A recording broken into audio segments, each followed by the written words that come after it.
Abbot. TeVante, Blochowiak. And we're doing a presentation on corporate culture. All right. Well, right here we have the underpinnings of corporate culture. The first one being organizational behavior. Organizational behavior can be defined as many things. It doesn't have just a straight definition. It's how employees interact with each other within the organization, as well as how they interact with their employers and vice versa. The second one is diversity. Diversity within a corporation is a key component to success within the corporation. Not all corporations have a specific type of diversity or exercise the same level of diversity, but it is something that is present in all corporations. The third corporate underpinning is strategic management style. Each corporation has a strategic management style that works best for them. It allows them to execute their daily operations at a high level, and it is because of that management style that the corporation operates efficiently. The first underpinning is organizational behavior. So we're going to focus more on this in this slide. Depending on the type of company, the organizational behavior could be strict and limited, operating with little room for individual employee development, requiring employees to adhere to several just ground rules without much room for deviation. Or it could be very laid back and promote innovative and creative thinking within individual employees, allowing them to focus on things that they feel important to betterment of the corporation. A lot of corporations promote individual thinking and creativity in order to solve the problems that the company faces. However, it is not uncommon for companies to want employees to follow strict guidelines when operating within the scope of the company. All right, Kyle Waters, how would you define your corporate culture? Right now, I believe that I would be in the process of trying to define our corporate culture because I believe in the last 10 years there hasn't been a good culture of being proactive, forecasting, and then having one common goal for the entire group and everyone taking their energies and their time and their assets to meet that goal. And then to make all these different employees in the company, it's kind of hard to keep everyone motivated and keep them on track to achieve the organization's goal. So there's some things that managers can do to keep employees motivated is creating closer relationships with the employees and just making sure that everything's good in their life and they can do everything that they can as a manager to help out the employee to better themselves in the organization. Another thing is just reminding employees of the great benefits that their company does provide. That's always a good way to keep it going and keep it refreshing and come up with new incentives and whatnot. And then be an example for all the employees that look up to you, because you might not know it, but everyone is looking up to you as a manager and sees how to work so they can get to the place that you're at and eventually become there. And what are some processes / things that you do to implement that culture? Well, obviously we do a lot of things. First and foremost, just emulating enthusiasm as a management group, displaying the type of behaviors that we want to see from our staff.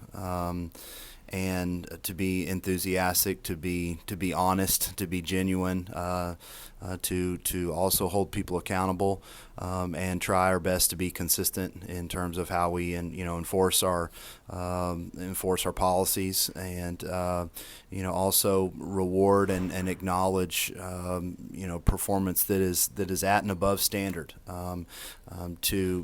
Our mission statement is to delight every guest by giving our best, and that's really kind of what we strive for as a management team. Is also what we expect from our team members. That if they're giving their very best and putting the guests first, that's all really we can ask of them, is that they're making their very best effort, and that may mean making sure that you're able, something as simple as getting to work on time. You can't give your best if you're not here when you're supposed to. And then the strategic management style inside of a corporation. Every corporation is different. They have their own unique style. The style of the management often depends on what the organization is trying to achieve, the scale of the company, and the structure in which it operates. Strategic management styles are management styles that are designed to be the most efficient and effective way for that company to set and achieve goals. And not every company can stay on the same path to achieve their goals. Everyone's going to have a different routine and whatnot. Like a fast food restaurant is going to have a different way about their organization than a clothing line or anything like that. So it's really about what type of organization you're in for what strategic tile you're going to go with. My name's Billy Resides. Hey, my name is Ben Nelson, and we'll go through a couple more underpinnings of corporate culture. First off is diversity. Most people think, when they think of diversity, it's the first layer, which is age, sex, religion, just kind of basic stuff like that. Diversity in the workplace actually relates to the different personalities, and that can also go with managing styles and how you can manage these different personalities. But yeah, there are 4 different layers in corporate culture. And the first one would be your personality, which is what we're looking for managers to look at in the corporate culture. Second one is what most people look at, which would be personality, age, sex, religion, stuff like that. Third would be your external references, like where you're from, family, what they do, how much income they make. And lastly would be work content, where you work at, stuff like that. And we even talked about diversity through different departments at a corporate culture, and talked to a ton of different managers. They all had different corporate culture and diversity in their workplace, so I will show you a video of that. Okay, so do you see a variation of culture across the different departments of your company? Yeah, being an engineering company and having, again, the disciplines, like I said, for whatever reason, there is a difference in personality to some extent. Electrical comes to mind. Electrical engineers are a little bit different than the rest of the groups, and I think you see that as you deal with them. So there is a little bit of cultural difference. Even the electricals, for instance, in some cases, they'll have a little chip on their shoulder because they feel like they get left out till the end of a project, and they're always under the gun to finish last. That's just the way it goes. But again, it's you got to understand where they're coming from, what their history is. You know, they always are last on a project. They're always the one that's usually given the least amount of time to do something. So you kind of have to see where they're coming from and just deal with that. But yeah, there is slight cultural differences. Obviously, with the way our projects generally go, some of the disciplines or departments will be on a project at different times. Like the process group will start a project off generally, but then they'll roll off pretty quickly. And then mechanical and civil will take over, and it's pretty heavy by those 2 groups until the end when the electrical gets involved. And so there's obviously a lot of interaction there and a lot of different cultural things you've got to deal with between the groups. Yeah. All right, so the next topic of diversity would be managing diversity. And managing diversity, it entails enabling people to perform up to their maximum potential. It focuses on changing an organization's culture, infrastructure, such as to get people to provide their highest productivity possible.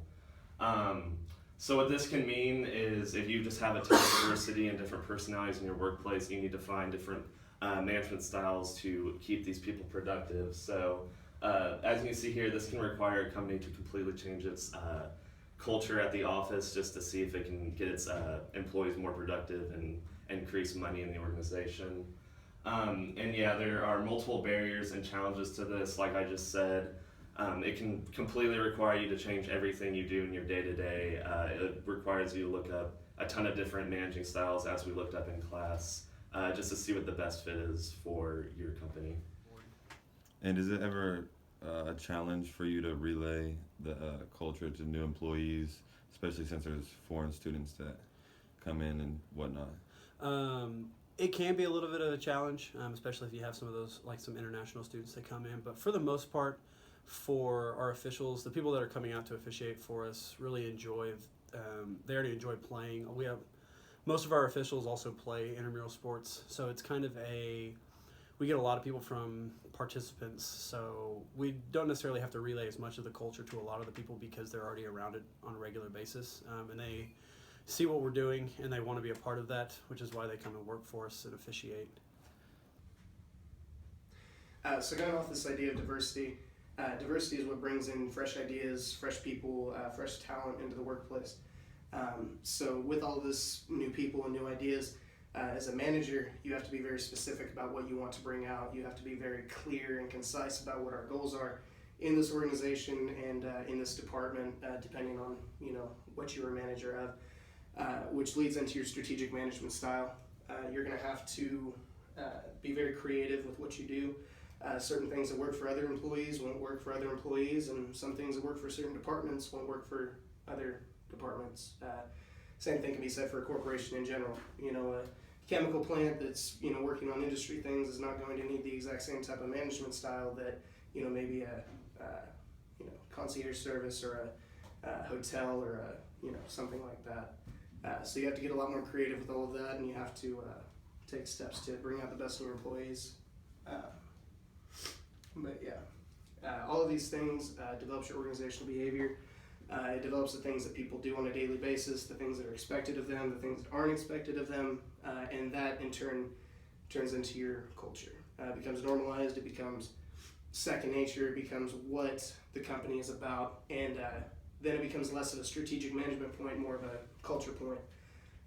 Once that culture is developed, it's very, very hard to change that culture because it affects so many different things. It affects how the managers interact with people, it affects how the employees interact with people, it affects how the managers and the employees interact with each other, and it creates a very unique flow for a company. With that unique flow, you have to be very careful managing that. You have to be very careful to bring out the best and the most prominent ideas. Otherwise, you'll be lacking. So just something to be careful of. If you see your culture going in a certain way that you don't want it to, you see people lacking in places that they shouldn't be, that's something that needs to be corrected early and often. Otherwise, it will develop into something that is very difficult to control. So in conclusion, taking in all these different factors, the diversity, the strategic management, and the organizational behavior, all of these things must be in line if you want to get the correct corporate culture out of your employees and out of your organization. In conclusion, these are the main things that affect corporate culture, and corporate culture is the main driver behind behavior in an organization. So making sure all of those are in line set you up for success in the future. Thank you so much for watching our presentation.